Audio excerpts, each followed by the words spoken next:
hopefully can see that. Okay, so welcome, and I really appreciate everyone's interest in this topic, and I'm delighted to have an opportunity to be a part of the roundtable.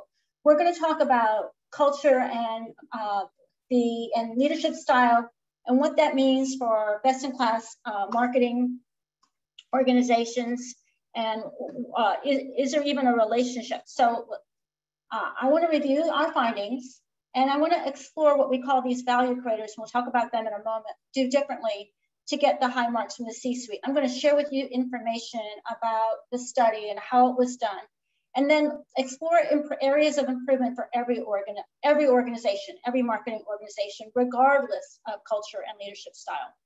So that's our plan, and I'll try to get through all of this so we have a time for some questions at the end. So I want to introduce the study. And if you would like to get a free copy of the study, you can do that on our site. Just follow the link here, and if Lori can also put that in the chat and just download it. That way you can see the whole thing. So we had this question that we wanted to learn. We've been doing this study since 2001, and we wanted to try to understand what makes a difference. We've learned a lot about best-in-class marketing organizations and what they do better and differently when it comes to marketing performance management. But here's what we also learned. We learned that budget, size, geography, and industry were not statistically significant. They had no bearing on whether you were a value creator, a sales enabler, or a campaign producer. And those are three personas that have emerged over the last 20 years. Value creators being the best in class, we'll talk more about them in a moment. Sales enablers being the middle of the pack, and campaign producers being the laggards. So the question became, in many conversations with lots of members of the C-suite, particularly CEOs, COOs, and CFOs, is if it's not those things, then what might it be? And so one of the things that came up is maybe there is a relationship between culture or leadership style. So that's what we wanted to go and find out. Rather than making it up, we actually went to existing schemas that are out there that have been proven. And we identified, using Mark Murphy, who's a chairman and CEO of Leadership IQ, his 4 leadership styles, and we integrated them into our research. The first is known as the idealist, the second, the steward, the third, the diplomat, and the fourth, the pragmatist. And he's done a lot of research on all of these, and feel free to look him up, and I think he has a book.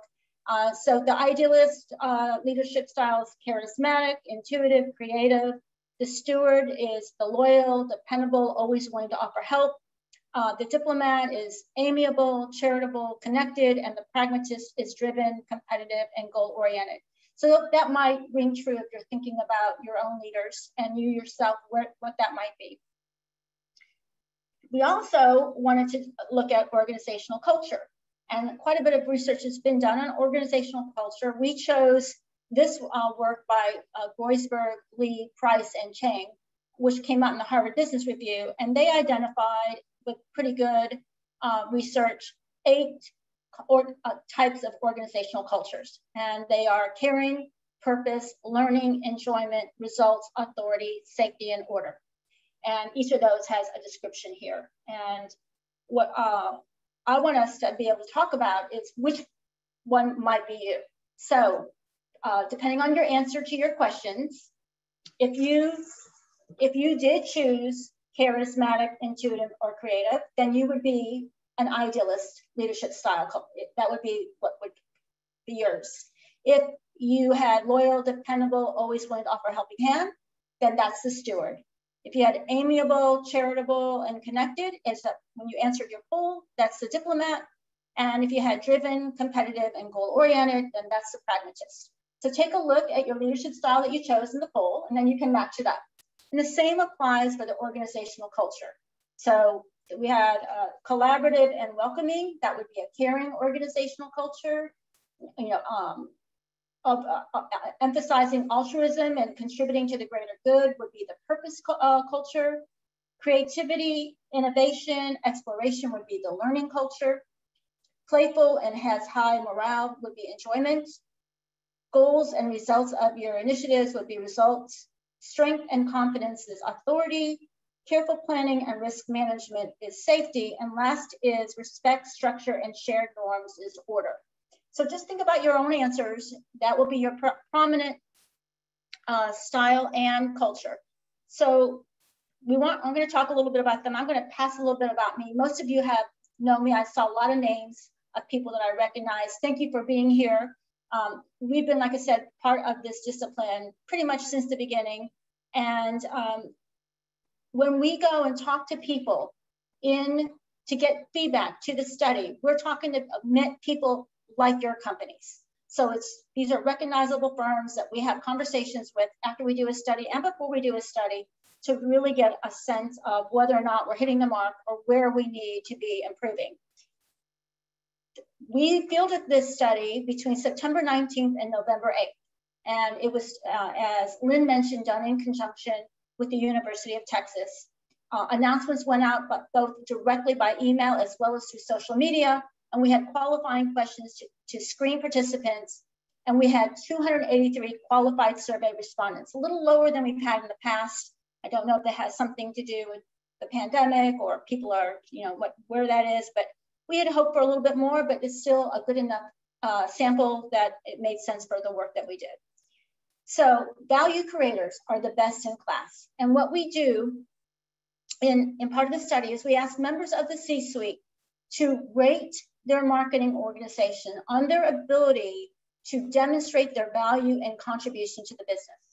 And we use a 100-point scale. So if you get 90 to 100, you're best in class, and those people are known as value creators. And the reason they're known as that is their focus is really on growth and creating value for customers and for the organization, and they take a very strategic approach to doing that. The next group, which is 80 to 89 points, which is middle of the pack, are the sales enablers. And the sales enablers primarily see that they are in partnership with the sales team, whereas the value creators see themselves in partnership with the entire organization and the leadership team. And sales enablers are primarily focused on pipeline and pipeline contribution, influence to pipeline. And then the last group, which is 79 or less, are campaign producers. And those are entities that really operate more like an internal agency. And they are the ones that respond to on-demand requests. They often are working very on demand, and they have a very strong focus on output of either content, press releases, events, website changes, things like that. So that's a little bit about all those groups. I'm going to go and talk a little bit about how they look. So I just went back and pulled data. You can find older data if you would like it, just since 2013. And just so you can kind of see what is happening. So what we can see that is happening is that, let me move this so you guys can see a little better, is that the value creators, which is the blue line, has grown. Not a huge amount, but it has grown to where we're at about 1 in 3 marketing organizations from this study reflect a best in class. Sales enablers, as you can see, were a declining group. So most of those people have realized that they've got to move into becoming a best in class organization. And then campaign producers held pretty flat. So that's the numbers based on the study. So now that we know how many there are in each group, what did we learn? Did we learn that there is a relationship in any way between culture, style, and the best in class? And what we did learn is that it's not organizational culture or leadership style alone. It is actually the combination that is making the difference. So the right combination of culture and leadership style combined actually creates an environment that supports, enables, and facilitates the emergence of value creators. I thought that was pretty fascinating. So what is that?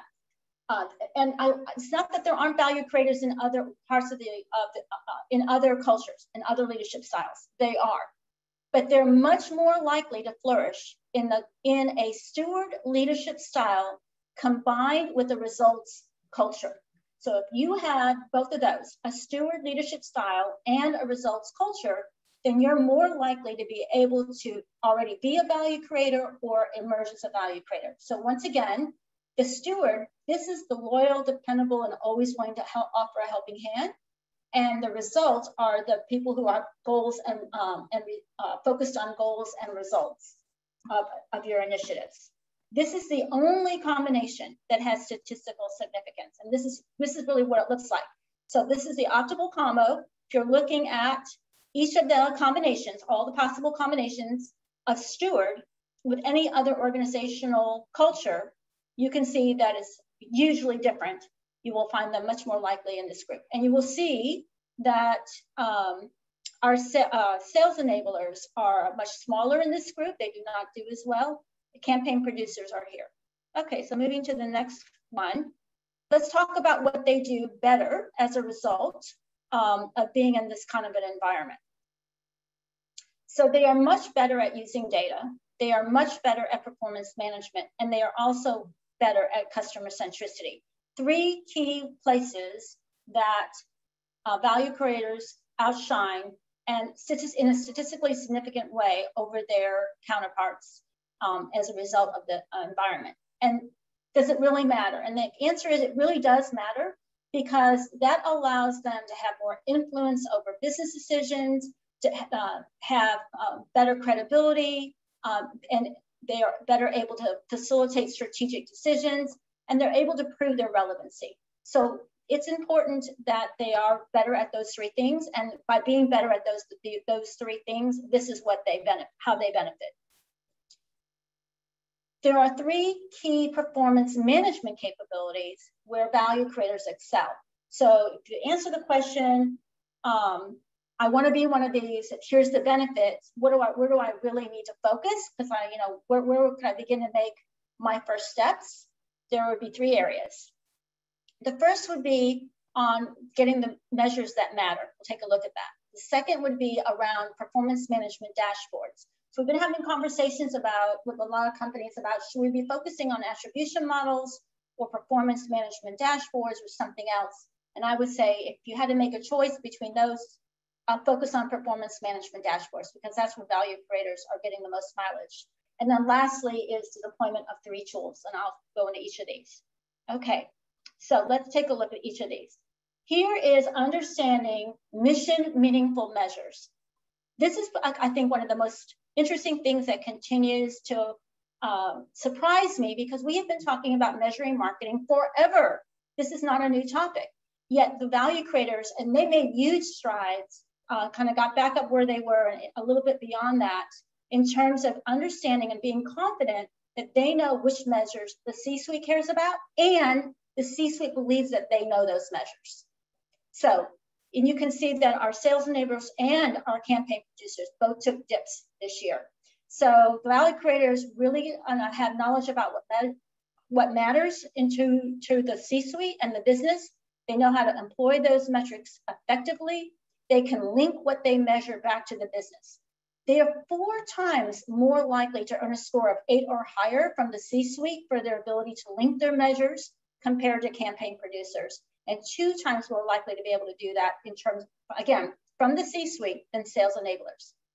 Campaign producers are 2 times more likely to score below an 8 on that ability.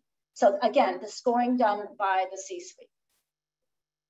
Okay, so let's go take a look at what they measure and what they're better basically at measuring everything. But it's some of the things that really stand out is that they are significantly better at measuring outcomes, their impact to business outcomes, business results. Everybody can measure activity. They're really good at the operational and the marketing spend, which you would expect. They're doing much better on leading indicators, not so much on predictive. They're not there yet. Output, but the real place is, and that's where they shine, and where the C-suite wants them to be able to do is link those measures to business results. They're also way better at dashboards. They produce better dashboards. They are able to show how what they're doing in terms of marketing objectives connect to the outcomes. They're able to look at campaign performance. They're tracking their measures in real time. They're looking at how they're contributing to the business. They can enable the C-suite to make better decisions, and they can secure more resources as a result of their dashboard. You can see sales enablers are certainly picking, has some steam there as well. And you would expect that because they're so pipeline oriented, but you can also see that in each of these, it's a score out of 10.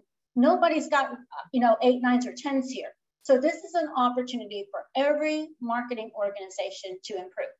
But our campaign producers, I mean, there's real opportunity for them because they're still a large part, of the marketing world. Okay, better at all of these things. They're more confident at operational efficiency, like 4 times better. They're better at improving on effectiveness to achieve marketing objectives. They're better at making strategic decisions. They're better at making course adjustments, and they're better at determining customers at risk. So if you're wondering, what do you really need to be better at? Where should you put your energy?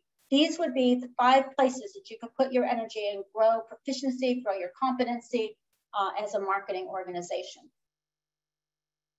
Now, let's talk about tools. There are 3 key tools that the value creators consistently use compared to their counterparts. The first one is they have a data inventory. They know where their data is, who has access to it, who owns it, how often it's uploaded, where it is stored, what are its elements. They have all that information and they keep that up to date. They keep it current. The second tool they have is a metrics catalog. They have it's kept up to date and current. What are their measures? How are they calculated? How are they used? What data is used to create them? Where are they reported? Those kinds of things. And then lastly, they use data or logic chains. And that is, they are able to show the relationship very cleanly between what they're doing and what they're spending and business results. So all of those are kind of here. So you can see data inventory, metrics catalog are the top 2, and they're starting to make headway in logic chains. Still an area of opportunity, even for value creators. All right, so I want to jump into some opportunities to improve, and then we can, after that, have an open conversation. I want to be able to stick around for a few minutes and let this be a round table and we can all talk. So improvement, you have to have a plan. And I think this is where the value creators recognize that they have to put some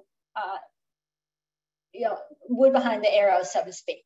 So they kind of had a big dip on having a plan. They came back out of that, roaring on it through the pandemic, and all of them have built plans, 90% of them. You can see that sales enablers, campaign producers, relatively flat. So they have a plan, they're working a plan, and they realize it's important. They also realize that improvement is all about data. You can't make improvement if you don't have data. And so they use data. They're becoming data savvy. They expect all of the people in their organization to be data savvy, to have data competency. It's not just one person. It's not just one function. Everyone has to really be adept at data to achieve objectives, to make strategic decisions, to improve performance, and to create customer personas. They're using it for operational efficiency, but operational efficiency was one area that value creators actually took a decline. Collecting data to support course adjustments is a top priority. Being able to be nimble, agile. I think we all learned out of the pandemic how important it is to be able to pivot. We're all in times of uncertainty right now. I think we're going to remain, in very hard to predict environments with everything that's going on, whether it's supply chain, inflation, shrinkflation, a war. All of these things just create all kinds of uncertainty. So being nimble is really important, and setting performance targets. This is another area that value creators are better at than their counterparts, is setting performance targets and having good data to make sure that they can achieve them. Okay, so there's 4 key scenarios that we began to, and when we started having conversations with companies and the leadership team, there were 4 key things that kind of popped up for everybody. So and they are in areas of skills, the business environment, and team development. So we started talking about what do you think the skills are, the business environment, and team development that needs to occur in order to make it possible for value creators to thrive and for campaign producers and sales enablers to transform. So if you're in a results and steward environment already, a value creator already in that environment, it's really about enhancing your analytics and logic data chains, because you're already in the right environment. You've already got the wind beneath your wings.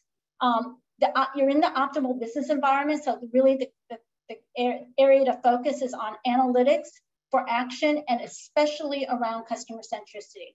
Uncertainty, you know, we talk to C-suite people, the level of uncertainty means we got to get closer and closer to customers, talk to them regularly, really understand what they're facing, what their concerns are, and where they think they're going. And then in team development, it's built on upstream marketing capabilities, really all about the upstream, segmentation, messaging, customer buying journeys, personas, strategy work, all of that.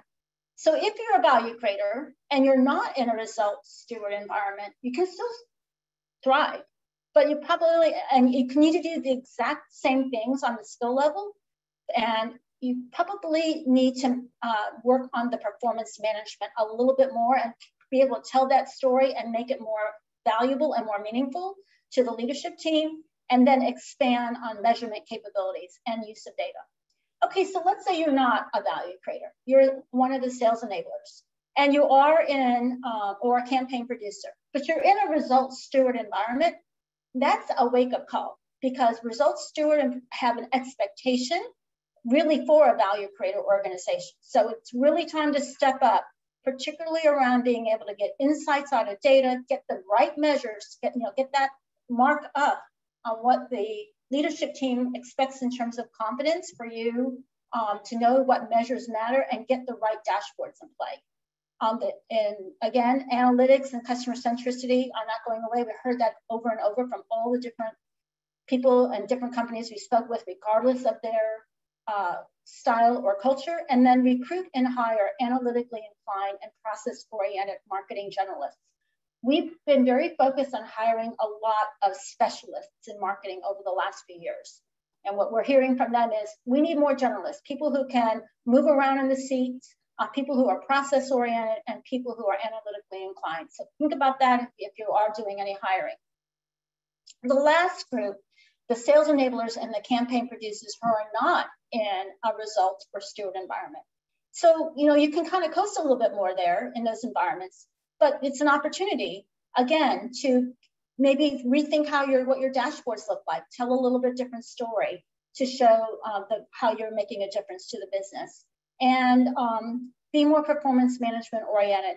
And lastly, in this group, business acumen becomes much more important. It's one of the areas where value creators really excel is in business acumen, and that is an area for recruitment if you're in a sales enabler or campaign producer persona. Okay, with that, I think we're at a good place where we have a couple of minutes, maybe 10 or so minutes, that we could open up the conversation. I'd love to know what you think. I'd love to know if you got a new idea as a result of this. If you did, I hope you wrote it down, but I'd love for you to share it. And anything that you might do differently, I would love to know what that might be, and if you can share it. As I said, you're welcome to the entire report. It's free. Just go to the website and download it. And if you don't have access or you can't get that right away, you can always reach out to me, or Fran, Lynn, and Lori know how to get to me. So I'm going to stop sharing so that we can see each other and we can talk.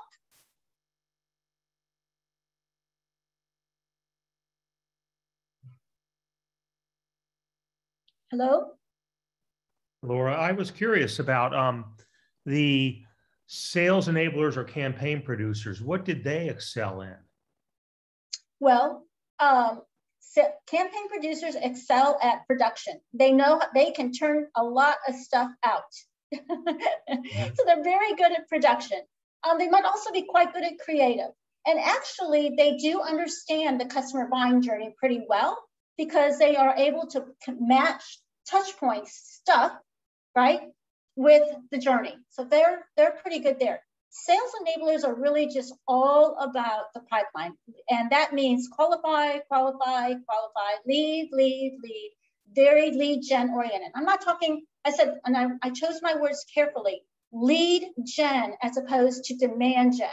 Demand gen being a much bigger conversation, a much broader strategic area, lead gen being about putting something over the wall to the sales team. Okay, I see some hands. Robert, hit us up. Thanks, Laura. Appreciate it. A nice presentation. Quick question from me, though. Did your team look at anything that might indicate that the leaders themselves might classify themselves in terms of their leadership style differently than what their management teams might do? I mean, what I'm getting at here is, do the management groups see the leadership style differently than the leaders themselves? Yeah, so we did not go and try to do an analysis of, oh, the C-suite thinks they're this, but the other people think they're, Y. So that's really, this was really about the C-suite overarching. We had enough people from different companies. So that's really what we were looking at. So that's a good question. But this really wasn't a study about culture and leadership style. I want to reiterate that. There's lots and lots of studies on that. This was about looking at existing schemas and using something out there that's already been accepted and matching that to the personas. That's really what this study is about. This is not about whether or not your culture really is your culture, no matter what you think it is. That's not this study. I just want to be clear about that. Okay, thanks. Hey, Tom. Hey, Laura, thanks a lot for the presentation. It resonates a lot with what we're trying to do here at Sherwin-Williams. Question I had was, I assume it's in one of the articles that you referenced very early on, the value creators. Is there the connection between value creators and business results? I assume that's in that original study. Yeah. Yes, that's one of the key awesome. things. So when we started the study in 2001, that was what we were trying to understand. What kind of marketing organization can connect the dots between the money and the activity and the results? And that's how value creators emerge. So if you're able to connect, and that's the key questions that we ask in the very beginning. It's not whether or not you think you can do it. Does the C-suite score their marketing organization on their ability to do it? So that's how the personas are created. Gotcha. Thank you. Good question. So did anybody I'd love to know, who got a new idea? Anybody?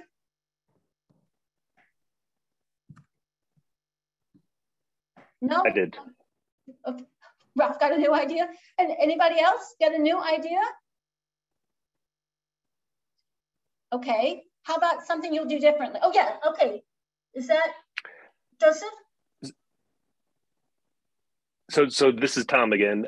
This gives us further validation of the need to connect to the business results. I mean, we today are doing a much better job on the leading indicators and some of our process metrics, but because of our data system, it's tough to connect to the results. So we're doing that, and it just gives me more impetus to prioritize that effort higher. Yes, and logic chains are the answer to that. We want to talk about that, we can. Joseph, did you have something you wanted to add? So actually, I'm in the same organization as Tom, also with Sherwin-Williams. So what he just said really resonates with me as well. It's finding the way to connect the activity to the results and building a good business case. Okay. Hey, James. Hey, good afternoon. Great presentation, by the way. Thank you.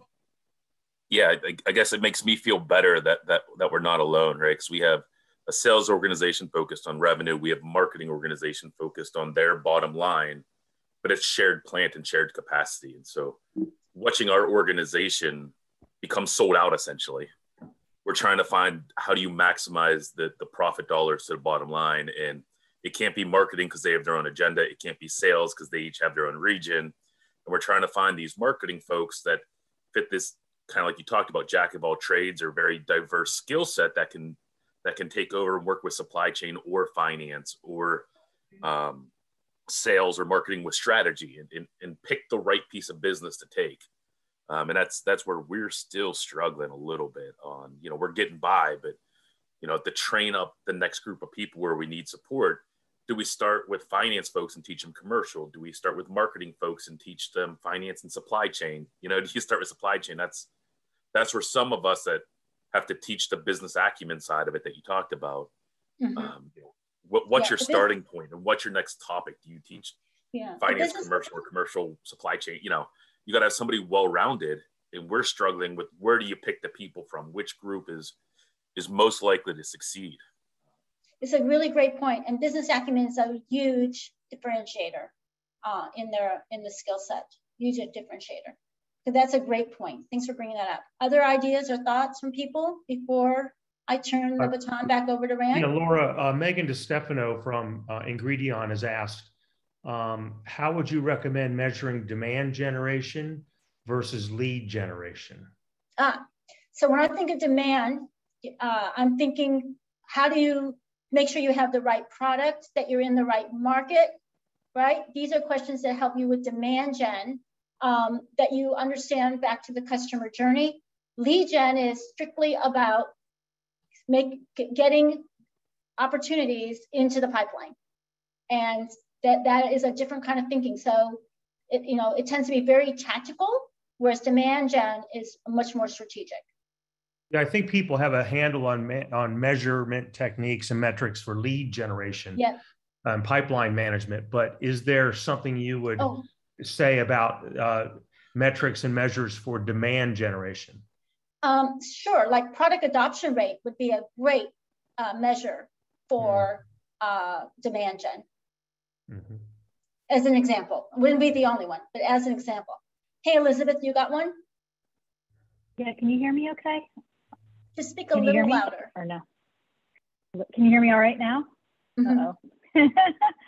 Yeah, so I really appreciate your presentation, and our company has just gone through a enormous transformation, and so I think some of the key takeaways from what you've presented we can adopt as we are, pursuing our market-driven organization. And our marketing folks sit in some of our sales organizations as well as official marketing. So, a lot of things I'm taking away from you. So ideas I have is how can we incorporate some of the ideas you've brought to the table into how we're setting ourselves up in our new organization. So thank you. Great, thank you for sharing that. Yes, and Beth Sassano from Marmon has a question also. Okay. Beth?